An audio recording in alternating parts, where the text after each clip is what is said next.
Bonjour et bienvenue dans cette nouvelle vidéo. Nous allons traiter de la séquence 2 du module C41, analyse sylvicole, et nous allons parler des données générales de la parcelle. Nous commençons par la régénération des peuplements forestiers. Les peuplements peuvent se régénérer par des graines. C'est le mode de fonctionnement classique, ce que l'on appelle également la reproduction sexuée des arbres. Ce sont des semenciers qui vont jouer ce rôle en forêt. Il y a donc un mélange génétique puisqu'il y a un père et une mère qui vont donc mélanger leurs gènes pour créer une graine. Il faut des conditions favorables pour que cette régénération sexuée ait lieu. Le climat doit être bon, pas de gel tardif ou précoce par exemple. La lumière doit être suffisante pour l'essence. Et le gibier ne doit pas trop manger la régénération. Les peuplements peuvent également se régénérer par des rejets de souches. On parle alors de reproduction asexuée ou végétative. Il y a donc le même matériel génétique sur l'ensemble de la CP. Donc ce qu'on appelle une CP, c'est l'ensemble des rejets qui sont partis d'une souche, et ces rejets, on les nomme brins. Donc on a ici le même matériel génétique pour la CP, donc chaque brin de cette CP a les mêmes gènes. Passons à la notion de régime. Le régime, c'est le mode de régénération des arbres constituant le peuplement. Nous allons évidemment uniquement parler des essences significatives du peuplement, pas des sous-arbrisseaux qui se trouvent en dessous par exemple. Une régénération par graines forme une futée. Les arbres sont individualisés à la base. On parle bien de franc-pied. On a un cas particulier, ce que l'on appelle la futée sur souche. C'est ce qui se passe quand dans une CP, je ne garde qu'un seul brin et je le laisse vieillir. Il serait donc issu de souche, mais ne comporterait qu'un seul brin et aurait donc un aspect de futée. C'est un cas particulier que nous verrons ultérieurement. Une régénération par rejet de souche forme un taillis. Donc un taillis, c'est un ensemble de CP qui porte un nombre de brins variable, cela dépend de l'essence et de l'âge de la CP. Une régénération mixte, c'est-à-dire à la fois de la futée et des rejets de souche, donc des CP, forme un mélange futé-taillis. L'appellation commune, c'est le taillis sous futée. C'est un terme que j'utiliserai le plus souvent, même s'il est partiellement faux. En effet, un taillis sous futée, un mélange futé-taillis peut prendre de nombreux aspects. Et comme il y a de nombreux aspects, on devrait donner comme nom exact le terme taillis avec réserve, le terme taillis sous-futant étant un des aspects des taillis avec réserve, mais le taillis sous-futé est un mode de gestion en abandon. Donc, pas de confusion, on parlera peut-être de taillis sous-futé, mais toujours dans notre tête, il y aura l'appellation exacte qui sera taillis avec réserve. On parle de conversion quand on change de régime. En général, on va du taillis ou du taillis avec réserve vers la futée. Attention, quand on est dans cette phase de transition, l'aspect est parfois difficile à qualifier, il n'est pas simple de reconnaître le régime. Parlons maintenant de l'origine d'un peuple. L'origine est dite naturelle pour les futés issus de semenciers déjà présents.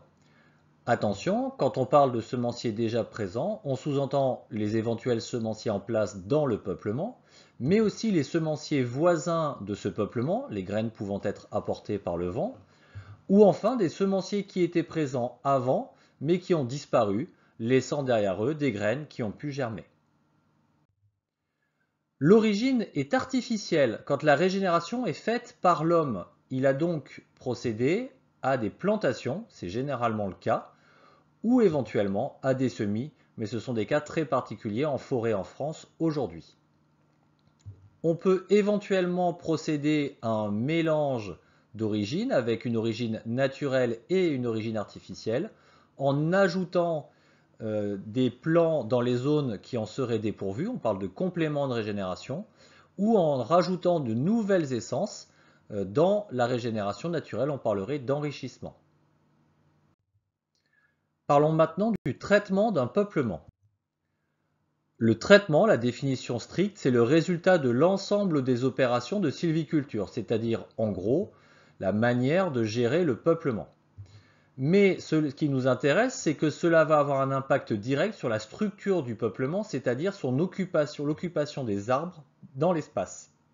Donc en fait, nous allons voir que ce traitement va se résumer à deux grandes notions. La première notion, une structure régulière et régénérée sur un temps très court. Cela signifie, comme tous les arbres naissent à peu près en même temps, qu'ils ont un âge équivalent, et donc des dimensions équivalentes, sauf essences très différentes. La concurrence est donc constante puisqu'ils poussent ensemble. Cela va avoir une influence très marquée sur la forme des arbres. On retrouve également visuellement ce que l'on appelle un couvert stratifié, c'est-à-dire qu'il est simple d'identifier les différentes strates du couvert.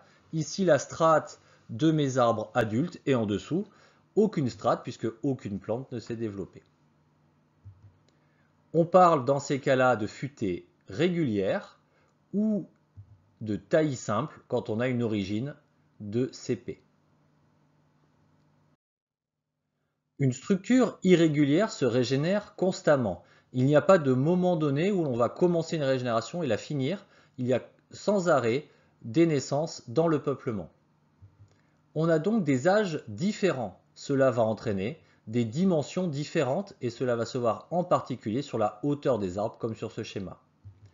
Le couvert est ici peu stratifié. Il est impossible d'identifier une strate très claire dans ce schéma. On parle ici de futaies irrégulières ou si éventuellement il y avait une origine de CP, une régénération asexuée, on parlerait de taillis fureté. C'est un cas très particulier en France. Une structure irrégulière va avoir tendance à se régulariser naturellement. Cela se constate quand les arbres vont continuer à pousser en hauteur sans pour autant qu'il y ait de nouvelles coupes. Qu'est-ce qui se passe alors? Les petits vont monter et les vieux arbres vont stagner ayant atteint une hauteur maximale liée à la station. Donc peu à peu, toutes les hauteurs vont se retrouver et on va donc avoir une fermeture du couvert. Cela se produit donc quand il n'y a plus de coupe pour ouvrir de l'espace, mettre de la lumière pour que les jeunes puissent se développer. Cela arrive quand il y a un abandon de gestion de peuplement irrégulier ou quand on souhaite amener une futée irrégulière vers une futée régulière.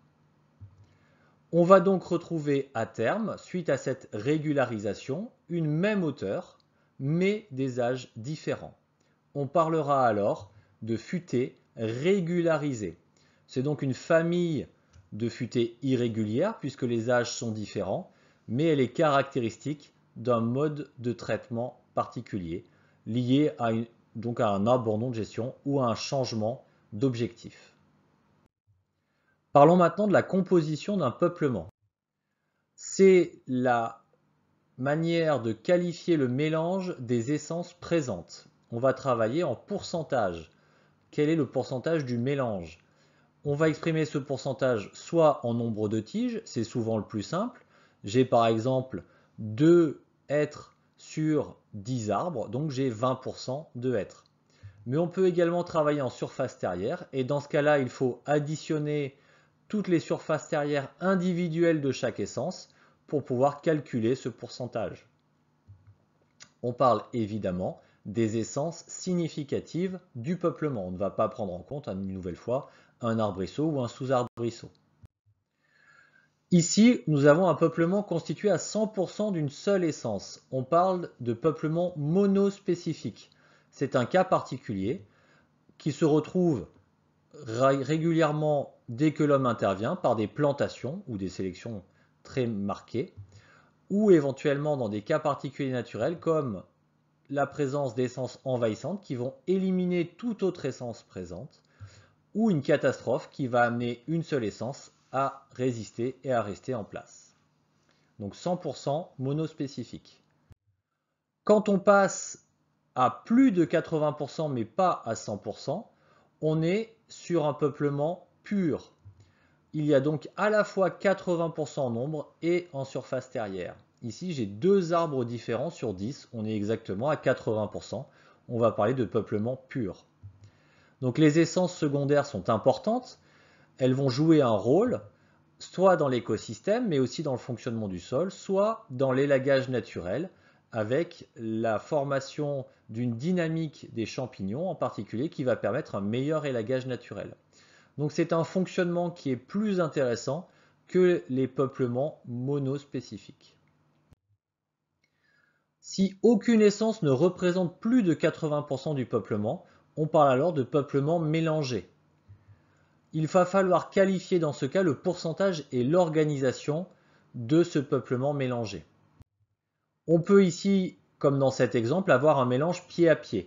Il n'y a pas d'organisation particulière de la répartition des différentes essences. Ici, par contre, on va avoir un mélange dit par bouquet ou par parquet. Cela dépend de la taille des petites surfaces constituées d'une seule essence. On identifie facilement ces petites zones constituées d'une seule essence.